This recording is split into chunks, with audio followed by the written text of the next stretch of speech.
시청자 여러분 안녕하십니까? BOA 모닝뉴스입니다. 미국은 희망이 있는 한 북한과의 비핵화 협상과 외교를 계속할 것이라고 로버트 오브라이언 백악관 국가안보보좌관이 밝혔습니다. 또 김정은 위원장에 대해 약속 준수를 촉구하며 협상을 재개해 합의를 이루길 기대한다고 말했습니다. 첫 소식 박형주 기자가 보도합니다. 로버트 오브라이언 백악관 국가안보보좌관은 5일 폭스뉴스와의 인터뷰에서 미국은 북한 문제와 관련해 여전히 희망적이라고 말했습니다. 오브라이언 보좌관은 북한이 연말 시한까지 자신들의 요구가 관철되지 않으면 장거리 미사일 발사와 핵실험을 재개할 가능성에 대해 어떻게 보느냐는 질문에 이같이 답했습니다. 또 미국은 북한과의 합의를 희망하며 김정은 위원장이 비핵화 약속을 지키길 바란다는 점도 거듭 밝혔습니다. We don't have a deal yet. We hope to get to a deal. Kim Jong-un has promised to denuclearize the Korean Peninsula. We hope that he sticks to that promise, and we're going to. 오브라이언 보좌관은 이어 미국은 희망이 있는 한 북한과 협상과 외교를 계속할 것이며 희망이 있다고 생각한다고 거듭 강조했습니다. 또 낙관적인 상황은 아니지만 북한이 협상을 재개해 합의를 이루길 바란다고 말했습니다. We're going to keep at the negotiations and keep at the diplomacy. I don't want to say we're optimistic, but we have some hope that the North Koreans will come to the table and we can get a deal. 그러면서 트럼프 대통령 취임 당시 많은 사람들이 북한과의 전쟁을 예상했지만 대통령의 개인적 외교와 항공기 정개와 같은 힘의 과시를 통해 정상 간 세 차례의 만남을 이끌어냈다고 상기시켰습니다.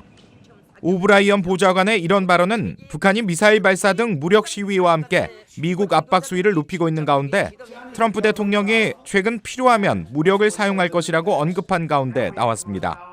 BOA 뉴스 박형주입니다.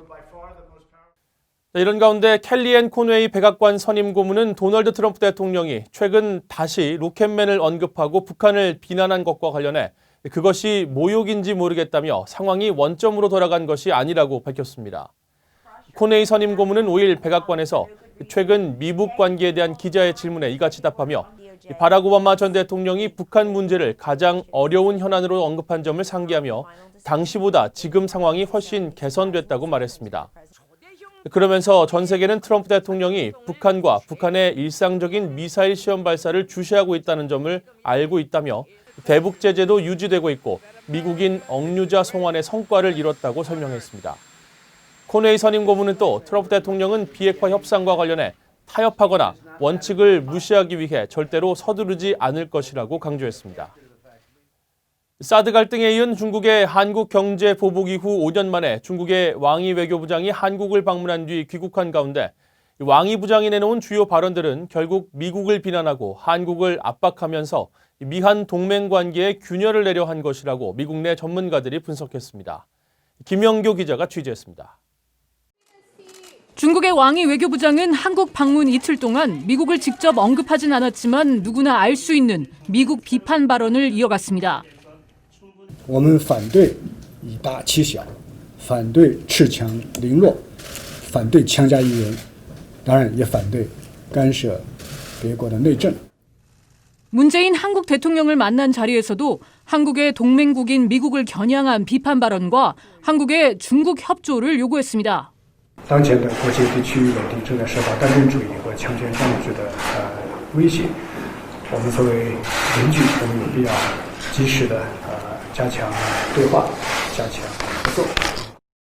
왕이 부장의 이 같은 행동은 동맹 관계인 미국과 한국 사이를 떨어뜨리기 위한 중국의 노골적인 의도라는 분석이 나옵니다. 한국이 북한과의 관계를 중시하다 보니 그만큼 더 중국이 파고들 틈이 있다는 겁니다. You have North Korea involved, you have South Korea involved, and there's an opportunity to try and split the United States from South Korea and to sort of make trouble between the United States and North Korea. 왕이 부장은 중국이 한국의 최대 무역 상대국이란 점을 이용해 한국에 대해 사실상 내정 간섭에 가까운 압박을 가했다는 분석도 나왔습니다. It is quite hypocritical of China to call for not intervening and meddling in internal affairs of others, but they surely do it. And they are trying to manipulate South Korea, move South Korea out of the U.S. Sphere of influence and really within the Chinese sphere of influence. 중국이 미국에 대항한 한국의 정치적 충성도 시험을 시작했다는 분석도 나옵니다. It's China's belief that the United States is trying to create a Cold War mentality. When you hear this sort of new, tough rhetoric coming from Chinese officials, the irony is that they actually are contributing to sort of the new Cold War mentality in their own way. 전문가들 사이에선 현재 미국과 중국의 관계가 무역과 안보를 둘러싸고 저점으로 향하면서 한국을 상대로 한 중국의 요구가 선을 넘고 있다는 지적이 나옵니다. VOA 뉴스 김연경입니다. 북한 서해 동창리 미사일 발사장에서 엔진 시험 재개를 준비한 것으로 보이는 정황이 위성사진에 포착된 것으로 전해졌습니다. 상업용 위성업체 플래닛 랩스는 6일 촬영에 공개한 동창리 미사일 발사장의 위성사진을 통해 엔진 시험대 부분에서 전에 없던 대형 화물용 컨테이너의 움직임을 포착했다고 미국 CNN 방송이 보도했습니다. 이와 관련해 이번 사진을 분석한 제프리 루이스 미들버리 국제학연구소 동아시아 비확산센터 소장은 북한이 위성 발사대와 대륙간 탄도미사일에 쓰이는 엔진의 시험 준비 작업을 했을 가능성이 있다고 분석했습니다. 동창리 발사장은 김정은 위원장이 지난해 9월 평양 남북 정상회담에서 영구 폐쇄를 약속한 곳이지만 비핵화 협상 교착 국면에서 북한이 발사장을 복구하고 있다는 지적이 꾸준히 제기돼 왔습니다.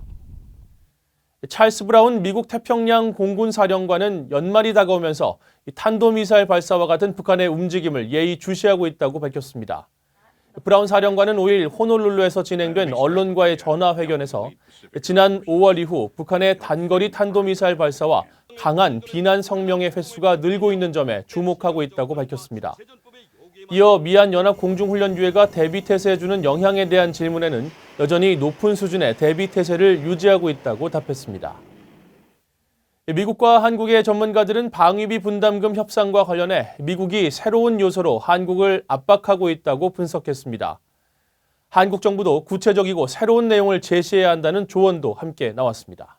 김동현 기자가 전해드립니다.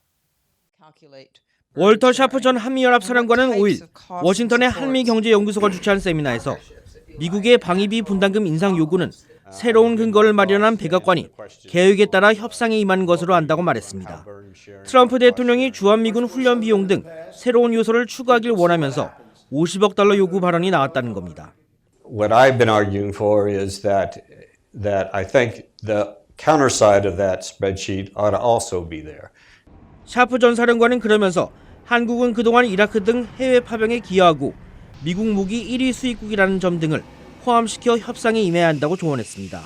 스콧 헤롤드 랜드 연구소 선임 연구원은 한국도 세계 최대 해외 미군 기지인 캠프 험프리 건설에 기여한 부분 등을 대응 계산표에 넣어야 하고 일본이 미국과의 협상에서 장기간 연구를 통해 반박 자료를 제시하는 방법을 배워야 한다고 말했습니다. If there's anything that Korea can learn very well from Japan, one of the things might be when the Americans come to you with a demand that you're not very friendly towards, study it for a long time. 헤럴드 연구원은 또 동맹국의 기여 확대를 명목으로 한 분담금 인상은 트럼프 정부 최고위층의 생각이 반영된 것이지만 이로 인해 동맹국 방위 예산 삭감이 이어질 수 있다고 우려했습니다. 기조 연설자로 나선 송민순 전 한국 외교통상부 장관은 방위비 분담금 인상 여파로 주한미군 철수가 현실화되면 한국의 자체 핵무장 담론이 강화될 수 있다고 우려했습니다. President Trump and his people are saying that if you do not pay enough, we may have to leave. And then Koreans think that okay, when umbrella is gone, from whom can you get that umbrella? 송 전 장관은 또 트럼프 행정부의 분담금 정책이 동맹의 무임 승차 문제 해결을 위해 필요한 수단이라고 보는 미국 내 일부 견해와 관련한 VOA 기자의 질문에 비용과 기여 분담에는 미묘한 차이점이 있다면서 이를 분리해 생각해 볼 필요가 있다고 답했습니다. VOA 뉴스 김동윤입니다. 유엔은 내년도 북한에 대한 인도주의 지원 사업으로 1억 700만 달러가 필요하다고 밝혔습니다. 유엔 인도주의 업무조정국은 최근 공개한 2020년 세계 인도주의 지원 보고서에서 내년 대북 지원 사업에 필요한 예산을 올해 모금 목표액인 1억 2천만 달러보다 11% 감소한 1억 700만 달러로 산정했습니다.